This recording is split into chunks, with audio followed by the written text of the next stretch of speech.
वैदिक नाड़ी योग मशीन मंगवाने के लिए, अपने किसी भी प्रकार के दर्द से छुटकारा पाने के लिए, मोटापे को अलविदा कहने के लिए हमारे इस नंबर पर संपर्क करें 011-3051-9000।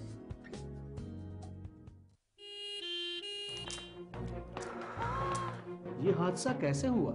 रसोई में काम कर रही थी, अचानक प्रेशर कुकर फट गया। लेकिन ये तो जानलेवा भी हो सकता था। क्या प्रेशर कुकर ISI मार्क नहीं था? ISI mark? हाँ, गुणवत्ता और सुरक्षा की निशानी। भारतीय मानक ब्यूरो द्वारा कड़ी जांच पड़ताल के बाद निर्माताओं को ISI मार्क लगाने का लाइसेंस दिया जाता है।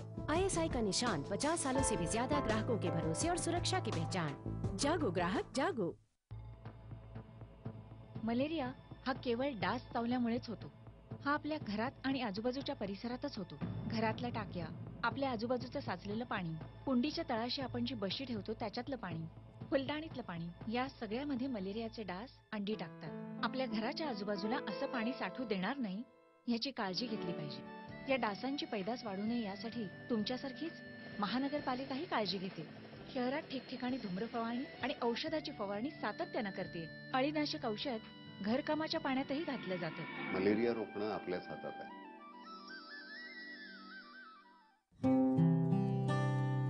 मेरे पिता को हरियाली बहुत पसंद थी, इसीलिए आज यहाँ मैंने पौधा लगाया है।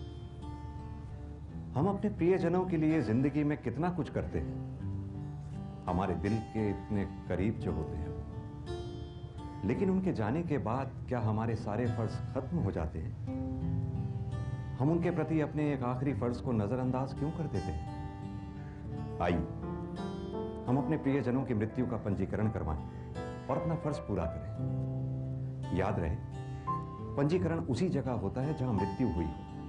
इसके लिए 21 दिनों के भीतर निकटतम पंजीकरण केंद्र पर पंजीकरण करवाएं और अपने प्रमाण पत्र की कॉपी भी निःशुल्क पाएं। भूलिएगा नहीं, यह जरूरी है।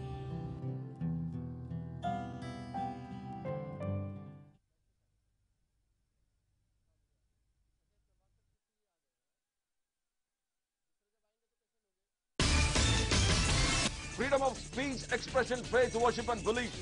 Right to life, liberty and pursuit of happiness. आपका संवैधानिक हक हम लड़ेंगे। Watch Andolan only on Lemon News and Channel 1.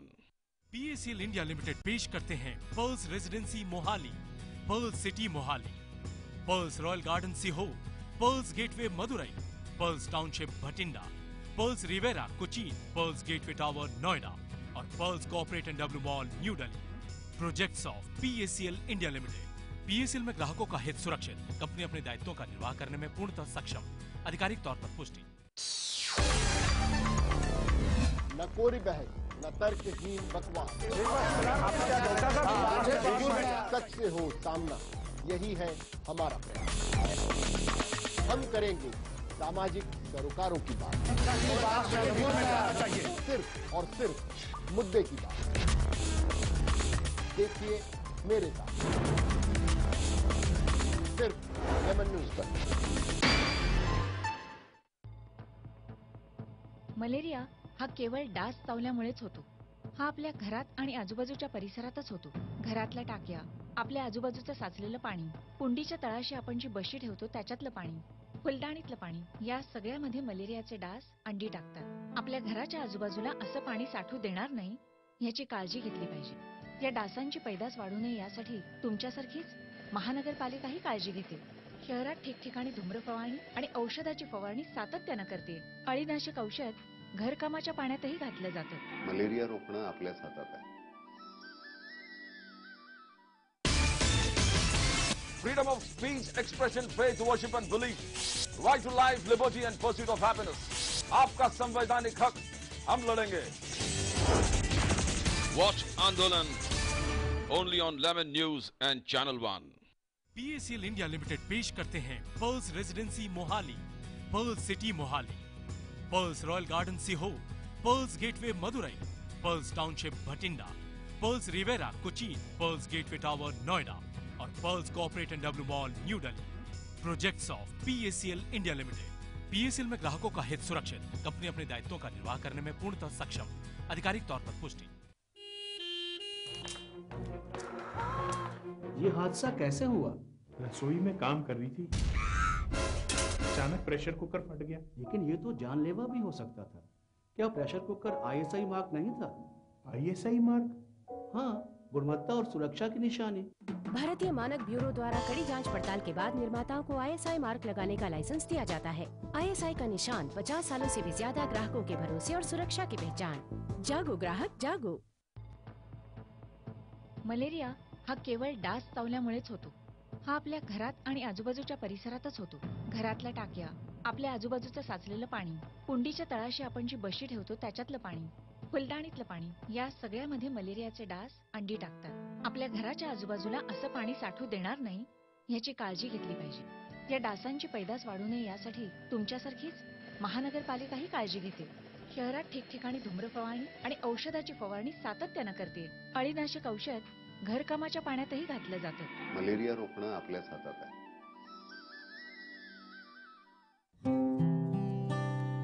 मेरे पिता को हरियाली बहुत पसंद थी, इसीलिए आज यहाँ मैंने पौधा लगाया है।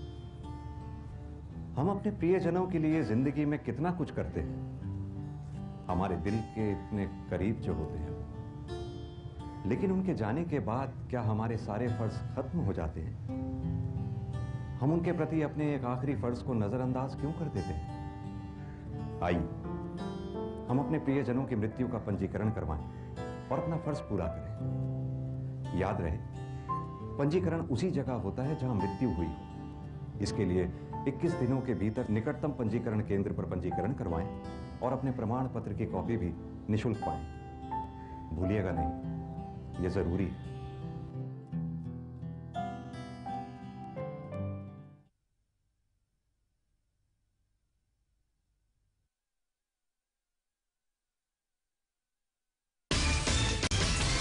Freedom of speech, expression, faith, worship and belief. Right to life, liberty and pursuit of happiness. आपका संवैधानिक हक हम लड़ेंगे. Watch Andolan only on Lemon News and Channel 1. PACL India Limited पेश करते हैं पर्ल्स रेजिडेंसी मोहाली। पर्ल्स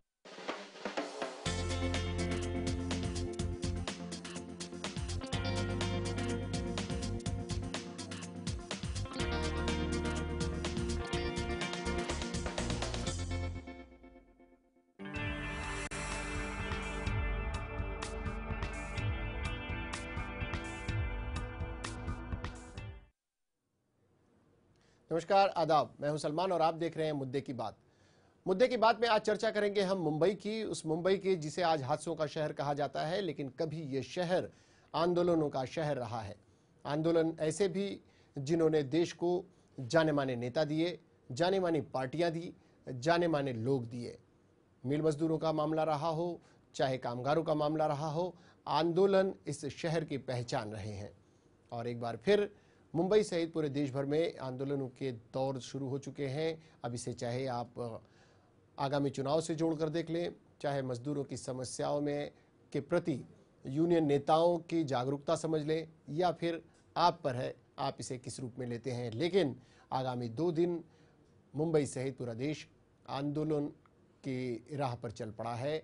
और आंदोलन ऐसा जो कामगारों के हित का है, कामगारों की बात का है। कामगार इस विषय पर काफ़ी आक्रामक है। सुप्रीम कोर्ट भी काफ़ी इस मामले में सख्त रवैया अख्तियार किए हुए है। पिछली बार जब भी आंदोलन हुए, तोड़फोड़ हुई, सुप्रीम कोर्ट ने इस पर फाइन लगाने तक का काम किया। प्रशासन सख्त है अपने तरीके से। कौन लोग शामिल हैं, क्या होना है, कैसे होगा, इस आंदोलन का रूप स्वरूप क्या है, इस पर चर्चा होगी आज मुद्दे की बात में। हमारे साथ फिलहाल मौजूद हैं Prabhakar Shetty ji, All India Bank Employees Association के पदाधिकारी हैं और हमारे साथ हैं। आपका बहुत बहुत स्वागत है प्रभाकर जी। शेट्टी साहब, पहले तो ये बताएं कि ये कल जिस तरह का आंदोलन होना है, आंदोलन को की रूपरेखा क्या है और किस तरीके से क्या मांगे, किसे लेकर आप लोग भी उतर रहे हैं, खासकर बैंक कर्मचारी भी इसमें शामिल हो रहे हैं। सबसे पहली बात जो आपने कहा कि मुंबई एक आंदोलन का शहर रहा करता था एक ज़माने में, और वहाँ से एक शुरुआत जो है वो कल बड़े पैमाने पर जो बम्बई के मजदूर हैं उन्होंने एक बहुत बड़ा लॉन्ग मार्च निकालकर एक 20 और 21 की हड़ताल का जो एक नोटिस जो है वो सरकार को दिया हुआ है। अब इसमें कौन कौन शामिल हो रहे हैं, तो मैं आपको ये बताना चाहता हूँ कि आज़ादी के बाद भारत में पहली बार ये जो है एक कांग्रेस से प्रणीत जो सेंट्रल ट्रेड यूनियन है इंटक, उसके वहाँ से लेकर जो शिवसेना की यूनियन है भारतीय कामगार सेना, ऐसे राइट टू लेफ्ट जो सारे लोग हैं इसके अंदर उतर रहे हैं। और ये एक ऐतिहासिक हड़ताल 2 दिन का होने जा रहा है, जिसमें bank, LIC, GIC, state government, central government, organise unorganise worker, domestic worker, जो आप एक कामगार करके जिसको भी कहेंगे, ऑटो रिक्शा, BST वर्कर, जो नाम देंगे वो सारे करीबन 20 करोड़ लोग जो है इस स्ट्राइक में शामिल होने जा रहे हैं और एक ऐतिहासिक हड़ताल होने जा रही है। जी, आपके नजरिए से एक ऐतिहासिक निर्णय है। महाराष्ट्र की तमाम रजिस्टर्ड यूनियंस इसमें शामिल हो रही हैं। हालांकि कुछ यूनियन इससे किनारा कशी भी कर रही हैं, कुछ यूनियन इसमें शामिल होने की बात कह के फिर इससे पलट गई हैं। इस रूप में इसे किस रूप में लेते हैं हम? फिर उसके बाद आते हैं दूसरे के ऐसा क्या मामला था कि जिसे लेकर जब आंदोलनों का शहर, जैसा हमने कहा, मुंबई शहर में लाल बावटा कम्युनिस्ट पार्टियां जिसे कहा जाता था, उसे ख़त्म करने की कोशिश शिवसेना द्वारा हुई। आज वही शिवसेना और जिनके बीच लेफ्ट के मूवमेंट में जो झगड़े फसाद हुए, आज कामगारों की बात जब आई है, ऐसी क्या चीज़ है कि दोनों को साथ आना पड़ा? लेकिन फ़िलहाल हम आपसे वो जानना चाहेंगे, कुछ यूनियन जैसे कि शरद राव की यूनियन इसमें हिस्सा नहीं ले रही है। एक बात यह है कि अगर आप टोटल इस भारत के सारे ट्रेड यूनियंस को देखेंगे तो इसमें सारे सेंट्रल ट्रेड यूनियंस ने जो है, जिसमें HMS भी शामिल है, जो शरद राव उसके अध्यक्ष है, उन्होंने सितंबर 4 को जो नेशनल कन्वेंशन हुआ जहां से एक कॉल आया है, उसमें उन्होंने कहा था कि हम 2 दिन के हड़ताल पे जाएंगे। लेकिन अभी जो है उनका हाल ही में कल या परसों में कुछ स्टेटमेंट आया है कि वो 1 दिन ही जाएंगे, 2 दिन जाएंगे नहीं। ये दुर्भाग्यपूर्ण है, लेकिन मुझे लगता है कि हम जो ट्रेड यूनियन में काम कर रहे हैं, हमको लगता है कि इससे बम्बई पर बहुत बड़ा असर नहीं पड़ेगा, क्योंकि जो बाकी सारे जो लोग हैं वो इस आज भी जो है इस स्ट्राइक में जो है 2 दिन भी शामिल होने का जो है कल ही निर्णय जो हुआ है उसमें बिल्कुल शामिल है। जी, कुछ यूनियन शामिल हैं, कुछ नहीं शामिल हैं, और एक ऐतिहासिक निर्णय कहा जाएगा। कामगारों के हित की बात अगर आई है तो काफ़ी वो शिवसेना और कम्युनिस्ट की पार्टियां अगर साथ में आती हैं तो ये अपने आप में एक ऐतिहासिक निर्णय ही कहा जाएगा ट्रेड यूनियन के लिए। हम प्रभाकर शेट्टी जी के साथ बात करते हैं, लेकिन इससे पहले हम चलते हैं अपने संवाददाता रवि शर्मा जी के पास, जो इस पूरे मामले पर नजर बनाए हुए थे। रवि जी, बताएं कि क्या स्थिति है, जो स्ट्राइक होने जा रही है, 2 दिन की हड़ताल है, कौन लोग शामिल हैं, किस तरह से इसकी तैयारियां की गई हैं, कामगार यूनियन क्या कर रही हैं और सरकार ने क्या कदम उठाए हैं इस मामले में लेकर? देखिए, अगर बात करें अगर कामगार के जो हड़ताल कल के 20 और 21 तारीख को जिस प्रकार से ऐलान किया गया था, कल आजाद मैदान में उसी संदर्भ में रैली भी निकाली गई थी। शिवसेना के जो पक्ष प्रमुख हैं उद्धव ठाकरे, उन्होंने इस रैली का नेतृत्व भी किया था। कहीं न कहीं कामगारों के हितों की बात वहां से वे कह गए। लेकिन अगर मौजूदा समय की बात करें तो जो HMS है, जो हिंदू मजदूर जो संघ है, उसके जो अध्यक्ष थे शरद राव जी, पिछले कुछ दिनों की अगर बात करें तो कहीं न कहीं उस बंद में पूरी तरह से साथ आए थे। लेकिन कहीं न कहीं कुछ खटास हुई, जिसके बाद से उन्होंने केवल इंडस्ट्रियल बंद पुकारा है। उसके बाद से अगर मुंबई की अगर बात करें तो मुंबई में कल के दिन जो सार्वजनिक उपक्रम की चीजें हैं, जैसे बस, रिक्शा, टैक्सी, इस प्रकार के जो सार्वजनिक इस्तेमाल में होने वाले वो चीजें कल के दिन नागरिकों के लिए चालू रहेंगी। किसी प्रकार का कोई खासा बंद का असर मुझे नहीं लगता कि पूरी तरह से हो पाएगा, क्योंकि जो सबसे बड़ी पार्टी के रूप में अगर हम देखें, जो संघ है मजदूरों का, कामगार HMS, वो इसमें अप्रत्याशित रूप से यहाँ पर नहीं है, क्योंकि बात यहाँ पर उन्होंने पहले कही थी कि इस बंद में वो भी शामिल होंगे। लेकिन कुछ एक मुद्दे जैसे 12वीं के एग्जाम्स को देखकर वो पीछे हटी है। शिवसेना ने भी इसी की बात की थी। तो कल की अगर बंद की पूरी तरह से बात की जाए तो पूरी तरह से यह जो बम जितना कामयाब होता हुआ दिख सकता था, क्योंकि हिंदू मजदूर संघ भी उसमें शामिल होने वाला था। लेकिन अब वो भी न शामिल होने से कहीं न कहीं इस जो बंद है इसे एक अलग रूप से हो सकता है। जी,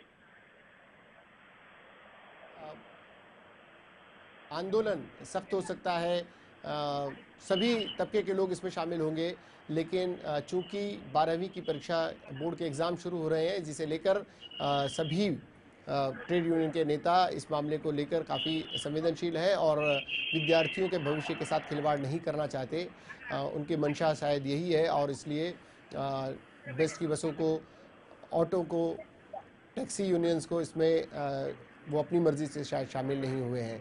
इस विषय में थोड़ी देर बाद हमारे साथ अशोक जाधव जी जुड़ेंगे हिंद मजदूर सभा के, हम उनसे भी बात करेंगे। लेकिन उससे पहले बात करते हैं रवि जी। रवि, ये बताएं कि प्रशासन की तरफ से आपको क्या देखा गया है, क्योंकि अगर कामगार हड़ताल पर उतरते हैं और प्रशासन भी अपनी तैयारियों में जुटा हुआ है, उसने लोगों को सख्त हिदायत दी है कि वो काम पर आ जाएं वरना उनके खिलाफ कानूनी कार्रवाई भी की जाएगी। ऐसे में आपको लगता है कि ये 100% सफल हो सकता है प्रशासन का जो डंडा चलाया जाएगा? जी देखिए, अगर ये हड़ताल की बात करें तो अगर हम अतीत में जाते हैं और इस प्रकार के अगर कामगार की हड़तालों को देखते हैं, जब वो एकत्रित रूप से आते हैं तो कहीं ना कहीं उसका एक बहुत ही नुकसान देखने को मिल जाता है, खासा असर वहाँ पर होता था। क्योंकि हिंद मजदूर संघ इसमें नहीं आ रहे हैं और जो पीएमसी जैसे जो बड़े बड़े जो महानगर पालिका है वहाँ के जो कार्यरत जो कर्मचारी हैं वो भी हड़ताल पे आने का इशारा वहाँ पर उन्होंने दिया था। लेकिन कहीं ना कहीं सरकार के दबाव के चलते कार्रवाई करने के डर से वो कहीं ना कहीं वो सामने रूप से वहाँ पर नहीं आए। चूंकि मुंबई बंद न हो और मुंबई की जो सेवा है किसी प्रकार से बाधित न हो, क्योंकि एग्जाम्स भी हैं लोगों का। मुंबई एक बहुत बड़ी सिटी है, रोजाना कामकाज होते हैं, लेकिन औद्योगिक बंद कल पुकारा गया है। तो इससे कहीं ना कहीं लगता है कि एक बहुत बड़े नुकसान भी वहां पर हो सकता है, क्योंकि पिछले कई दिनों से जिस प्रकार से हालात बन रहे थे बंद को लेकर, वो अब पूरा तरह से रुख इनका सामने नहीं आ रहा है। जी आपका बहुत बहुत शुक्रिया। आप इस विषय पर नजर बनाए रखें, हम जरूर आपसे इस विषय पर संपर्क करेंगे और अधिक जानकारी के लिए आपके पास जरूर आएंगे। बहुत बहुत शुक्रिया आपका। हमारे संवाददाता रवि जो जानकारी दे रहे थे कौन सी यूनियन शामिल है और कौन सी नहीं और क्यों नहीं शामिल है, हम आपको बताते चले। ये वो शहर है, खासकर अगर हम मुंबई की बात करें तो इस शहर ने जॉर्ज फर्नांडिस, दत्ता सामंत और खुद बाला साहेब ठाकरे जैसे नेता आंदोलनों की देन रहे हैं। इसी में शरद राव जैसे लोग उभर कर आए और भी कई नेता यहाँ पर रहे। हमारे साथ अशोक जाधव जी हिंद मजदूर सभा से जुड़ गए हैं। आपका बहुत बहुत स्वागत है अशोक जाधव जी। अशोक जाधव जी, आपकी भूमिका क्या है स्ट्राइक को लेकर जो हड़ताल पर जा रहे हैं? हमारी भूमिका स्पष्ट है। हमारे जो केंद्रीय संगठन है हिंद मजदूर सभा, वो महाराष्ट्र में 12वीं की परीक्षा है और महाराष्ट्र छोड़ के अन्य राज्यों में किधर भी परीक्षा नहीं है। तो लोगों का और जो स्टूडेंट जो अभी एग्ज़ाम को बैठने वाले हैं उनका हित देखकर हम पहले ऐलान किया था कि हम एक दिन का करेंगे, लेकिन कई लोगों ने ऐसा ये किया कल मोर्चा निकाल के कि खाली हम इंडस्ट्रियल बंद करने वाले हैं।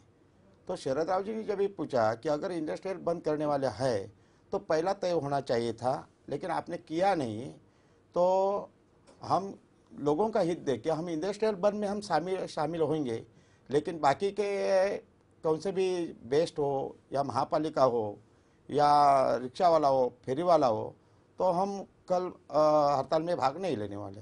कल हड़ताल में भाग नहीं ले रही हिंद मजदूर सभा, उसके अपने कारण हैं। वो स्टूडेंट्स के एग्ज़ाम के बहाने और उसे फ्रंट पर रखते हुए हड़ताल में शामिल नहीं हो रही है।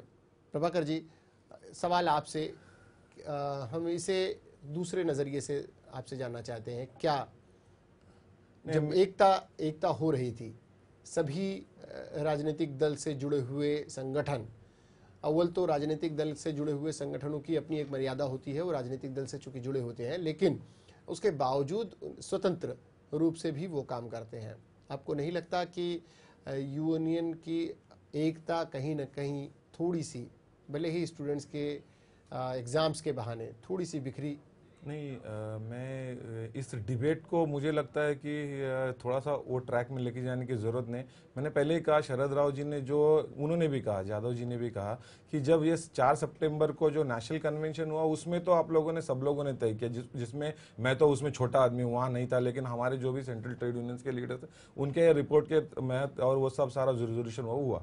लेकिन मेरा आज ये कहना है कि हमारा ये मानना है कि अगर शरद राव जी नहीं भी आते हैं तो भी वो कारण कोई भी हो, लेकिन मुझे लगता है कि आज बंबई के लोगों के सामने उन मुद्दों को लेके जाने की बहुत जरूरत है। आज ये डिबेट जो है, हमको कल जो स्ट्राइक में जा रहे लोग, नहीं जाने वाले ने अपना कारण दे दिया है, क्यों नहीं जा रहे। प्रभाकर जी, बात जब शुरू होती है, जब एक आंदोलन की रूपरेखा होती है, आप लोगों की बातों में दम है कि जो आ रहे हैं वो उनका स्वागत है, जो नहीं आ रहे हैं उनके अपने कारण हो सकते हैं, लेकिन एक भूमिका जब आंदोलनों की बन जाती है, आप जब यूनियन के साथ में शामिल हो जाते हैं और उसके बाद अंतिम समय में आगे पीछे अगर नेतृत्व को लेकर या किसी भी वजह से होती है, तो जो आंदोलन में उतरने वाला मजदूर है उसमें भी कहीं ना कहीं कड़वाहट पैदा होती है और आंदोलनों को देखने वाले भी इस सवाल को करेंगे ही कि जब एक साथ में एकला चालू क्यों हो गया कोई, जब एक साथ चलने की बात थी।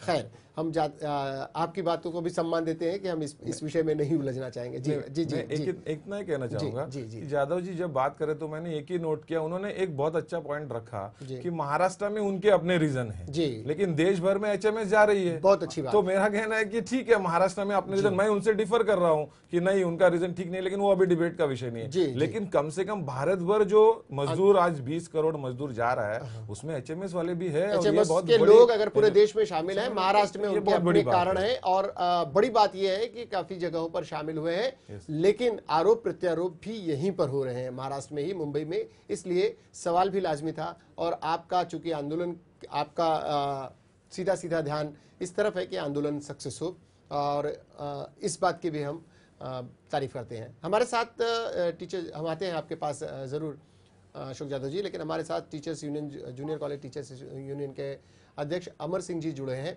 फोन लाइन पर। अमर सिंह जी, आपका बहुत बहुत स्वागत है। अमर सिंह जी, अमर सिंह जी ये बताएं कि चूंकि स्टूडेंट्स की बोर्ड की परीक्षाएं हैं और परीक्षाओं को लेकर पहले इसमें टीचर्स यूनियन भी उतरी थी और टीचर्स यूनियन भी किन्हीं कारणों से बाहर है, हालांकि वो आंदोलन में शामिल होते हुए भी नहीं शामिल हो रही हैं। वो क्या रूपरेखा है जिसे टीचर्स यूनियन ने अपनाया है? सर, हम लोग आंदोलन में पूरी तरह से शामिल है, लेकिन प्रत्यक्ष रूप से नहीं, परोक्ष रूप से हमारा इस आंदोलन को पूरी तरह से मॉरल सपोर्ट है, क्योंकि 12वीं की एग्जाम 21 तारीख से शुरू होने वाली है। इसलिए विद्यार्थियों के हित में, पालक के हित में और समाज के हित में हम प्रत्यक्ष रूप से आंदोलन में नहीं शामिल है। हम कॉलेज में जाएंगे और काली पट्टी बांधकर हम लोग अपना काम करेंगे, जिससे कि हमारा सपोर्ट इस आंदोलन को रहेगा। विद्यार्थियों को कोई नुकसान न हो, क्योंकि पहला दिन ही रहेगा 21 तारीख को, इसलिए हमें चाहते हैं कि विद्यार्थी, पालक और समाज को कोई नुकसान न हो। तो उनके हित में हम लोग आंदोलन में शामिल नहीं है, लेकिन परोक्ष रूप से हम इस आंदोलन में पूरी तरह से शामिल हैं। जी, आपका मॉरल सपोर्ट है इस आंदोलन में। अमर सिंह जी, आप ये बताएं कि सरकार से विरोध किस बात को लेकर, बहुत संक्षेप में इसलिए बताएं क्योंकि हमारे साथ 2 अतिथि और भी है। सर, सरकार का विरोध ये है कि सर, हमारे शिक्षकों के बहुत से समस्याओं का निवारण यह सरकार नहीं कर सकी है। जैसे मैं आपको बता दूं कि पूरे महाराष्ट्र में करीब 1700 शिक्षक आज पूरे महाराष्ट्र में 4 साल से बिना पगार के काम कर रहे हैं। उनको 1 पैसे का भी पगार आज तक मिला नहीं हुआ है। वो जिस पोस्ट पर काम कर रहे हैं वो सैंक्शन नहीं है, और सैंक्शन नहीं है इसके लिए उनको पगार नहीं मिल रहा है। एक टीचर यदि भूखा रहेगा तो क्या पढ़ाएगा, यह सरकार की नीति है। और दूसरी मुख्य कारण ये है कि पूरे भारत में जब ये 5वां वेतन आयोग मिला था तो वह 1196 से मिला था, लेकिन इस महाराष्ट्र सरकार ने हम शिक्षकों को वह 2000 से दिया हुआ है। मतलब 4 साल का जो हमारा नुकसान हुआ है, वो नुकसान की भरपाई आज तक नहीं हुई। आज पूरे भारत में 6वां वेतन आयोग आ गया है और यहाँ पर हमें अभी 5वां वेतन आयोग का एरियर, मतलब हमको हर शिक्षक को आज हर महीने कम से कम 1 इंक्रीमेंट का नुकसान हो रहा है। और ये तब तक होगा जब तक कि हम रिटायर नहीं हो जाएंगे। ये जो सरकार की नीति है, इस नीति के विरुद्ध हम हैं, तो इसके लिए हम आंदोलन में शामिल हैं। जी, अमर सिंह जी, आप हमारे साथ बने रहे। हमारे साथ प्रभाकर जी, आप ये बताएं, और अशोक जादव जी, आपसे भी ये सवाल होगा कि आंदोलन ठीक है, आंदोलन तो ज़रूरी हो गया था, कामगार नाराज़ हैं, कामगारों के हित की बात है। इतने आप टीचर्स यूनियन इसमें शामिल, आप इसमें बैंक कर्मचारी इसमें शामिल, अलग अलग औद्योगिक इकाइयों के लोग इसमें शामिल, मजदूर इसमें शामिल, ये पूरा का पूरा अब सवाल इस पर लाते हैं कि आंदोलन में कौन शामिल है नहीं है, इससे अब बात नहीं बनती। जो प्रभाकर जी का एक उन्हें ये लगा कि शायद हम डिबेट को दूसरी तरफ ले जा रहे हैं, लेकिन मुद्दा ये है कि अगर समाज का हर तबका, हर मजदूर, खासकर कर्मचारी वर्ग और मजदूर वर्ग अगर नाराज है तो सरकार से ये बड़े रूपरेखा में क्यों नहीं हो पा रहा है, और क्या इसके परिणाम, दूरगामी परिणाम होंगे जो आंदोलन होने जा रहा है, जो स्ट्राइक होने जा रही है? मैं तुरंत जो है, क्योंकि हमारे पास समय कम है जी, तो मेरा ये कहना है कि आज का जो 2 दिन का हड़ताल होने जा रहा है, जिसमें मैंने कहा कि एचएमएस से लेकर सारे लोग जो आए हुए हैं, ये क्यों आए हैं, ये आज़ादी के बाद आज ही क्यों हो रहा है? क्योंकि कोशिश नहीं हुई कभी सबको साथ में लाने का, ये सवाल नहीं था। सवाल ये था कि आज जो लोगों में जो तकलीफ है, आज आप मानेसर में जाके देखेंगे, वहाँ पर जो जनरल मैनेजर को जो है भट्टी में डाला गया, जिसके ऊपर बहुत बड़ा हंगामा हो गया, और वो गलत है, उसके बारे में नहीं, लेकिन उसका इशू क्या है? इशू ये है कि वो लोग ट्रेड यूनियन बनाने के लिए लगातार कई सालों से, महीनों से जो है वो कर रहे हैं, लेकिन सुजुकी वाला जो मालिक है वो सरकार को कहता है कि मैं जो यहाँ तय करेगा वो ट्रेड यूनियन का लीडर होगा। मतलब रजिस्ट्रेशन ऑफ ट्रेड यूनियन, जो आपका रजिस्ट्रार का काम है, वो भी आप वहाँ करेंगे नहीं तो लोग अपने राइट्स के लिए कहाँ जाएंगे? तो ये सरकार इसमें डायरेक्टली पार्टी है, एक। और दूसरी बात है कि महंगाई बढ़ रही है। अभी मुझे बताइए कि आप किसी को पूछ लीजिए कि गए 20 साल में जितनी महंगाई बढ़ी है वो 1950 से लेकर 1990 तक उतनी महंगाई बढ़ी नहीं है। महंगाई बढ़ी, लेकिन मजदूरों को जो उसके सामने मिलने वाला जो कॉम्पेंसेशन है वो मिला है क्या? अगर आदमी कॉन्ट्रैक्ट में काम कर रहा है, सालों से कॉन्ट्रैक्ट में काम कर रहा है, तो ये कॉन्ट्रैक्ट एक्ट को जिस तरीके से तोड़ मरोड़ कर जो है ये यहाँ पर इसका उपयोग किया जा रहा है, और ये सारे चीज जो हम लोग आज डिमांड कर रहे हैं, बोनस फॉर ऑल। मैं बैंक में काम कर रहा हूं, मुझे बोनस जो है 1986 के बाद मिला नहीं है, क्योंकि मैं बोनस एक्ट के तहत आता हूं। क्यों नहीं मिला है? क्योंकि उसका सीलिंग नहीं बढ़ा रहा है। लेकिन आप हर साल जो है यहां पर कॉर्पोरेट को टैक्स बेनिफिट जो है 5 लाख करोड़ रुपए आपके बजट से दे रहे हैं, लेकिन मजदूर कहता है कि मैं बैंक में काम कर रहा हूं, जो मेरा बैंक प्रॉफिट में है, तो मुझे जो है आप बोनस दीजिए, सीलिंग को बढ़ा दीजिए। 3,500 रुपए का सीलिंग रखा है जो 1986 का है, आज उसको आप बदल नहीं रहे। ग्रेच्युटी एक्ट आप बदल नहीं रहे, मिनिमम वेज नहीं दे रहे आप लोगों को जो है रिटायर। अभी एक डिमांड इसमें है कि हम सबको पेंशन चाहिए। आप मुझे बताइए, हमारे सब जो मजदूर है जो भारत देश को चला रहे हैं, उन लोग 60 साल के उम्र के बाद या 65 साल के उम्र के बाद वो नौकरी नहीं कर सकते, तो उनको कौन देखेगा?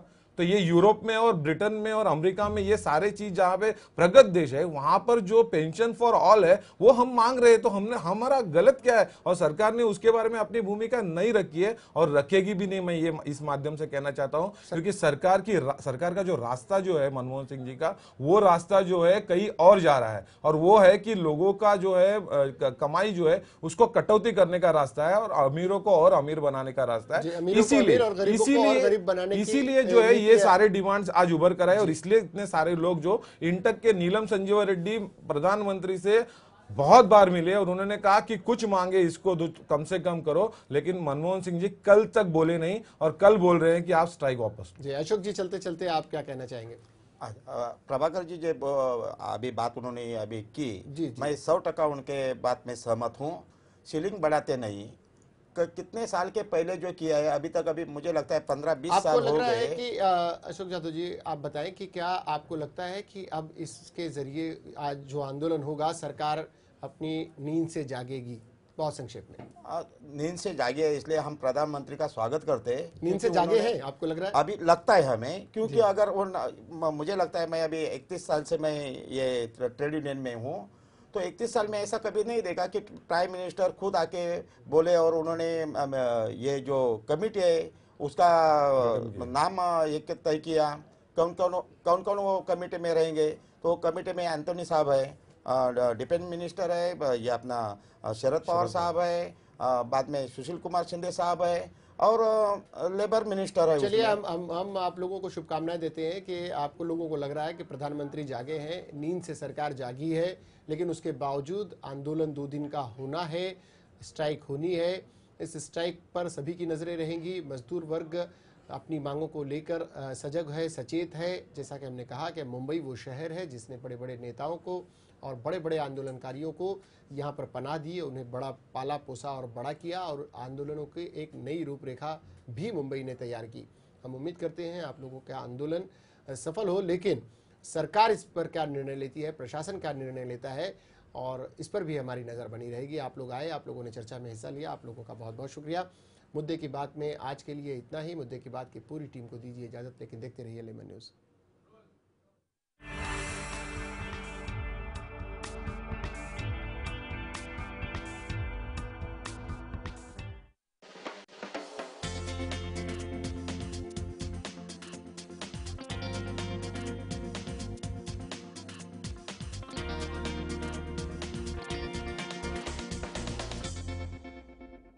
नाड़ी योग मशीन। ये मशीन घुटनों के दर्द, सर्वाइकल पेन, एडी के दर्द, कमर दर्द और किसी भी प्रकार के दर्द में आपको आराम दिलाती है। साथ ही साथ ऑपरेशन से आपको बचाती है। वैदिक नाड़ी योग मशीन मंगवाने के लिए, अपने किसी भी प्रकार के दर्द से छुटकारा पाने के लिए, मोटापे को अलविदा कहने के लिए हमारे इस नंबर पर संपर्क करें 011 3051 9000।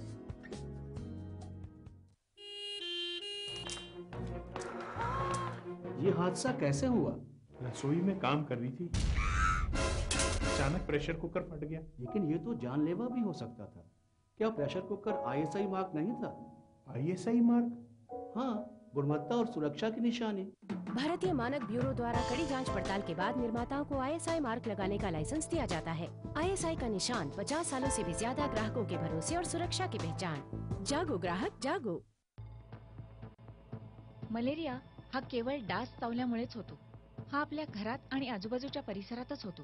घरातल्या टाक्या, आपल्या आजूबाजूचं साचलेलं पाणी, कुंडीच्या तळाशी आपण जी बशी ठेवतो त्याच्यातलं पाणी, फुलदाणीतलं पाणी, या सगळ्यामध्ये मलेरियाचे डास अंडी टाकतात। आपल्या घराच्या आजूबाजूला असं पाणी साठू देणार नाही याची काळजी घेतली पाहिजे। या डासांची पैदास वाढू नये यासाठी तुमच्यासारखीच महानगरपालिकाही काळजी घेते। शहरात ठिकठिकाणी धूम्र फवारणी आणि औषधाची फवारणी सातत्यानं करते। अळीनाशक औषध घरकामाच्या पाण्यातही घातलं जातं। मलेरिया रोखणं आपल्याच हातात आहे।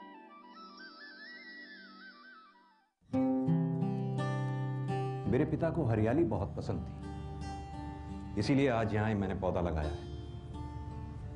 हम अपने प्रियजनों के लिए जिंदगी में कितना कुछ करते हैं, हमारे दिल के इतने करीब जो होते हैं, लेकिन उनके जाने के बाद क्या हमारे सारे फर्ज खत्म हो जाते हैं? हम उनके प्रति अपने एक आखिरी फर्ज को नजरअंदाज क्यों कर देते हैं? आइए हम अपने प्रियजनों की मृत्यु का पंजीकरण करवाएं और अपना फर्ज पूरा करें। याद रहे, पंजीकरण उसी जगह होता है जहां मृत्यु हुई हो। इसके लिए 21 दिनों के भीतर निकटतम पंजीकरण केंद्र पर पंजीकरण करवाएं और अपने प्रमाण पत्र की कॉपी भी निःशुल्क पाएं। भूलिएगा नहीं, यह जरूरी है।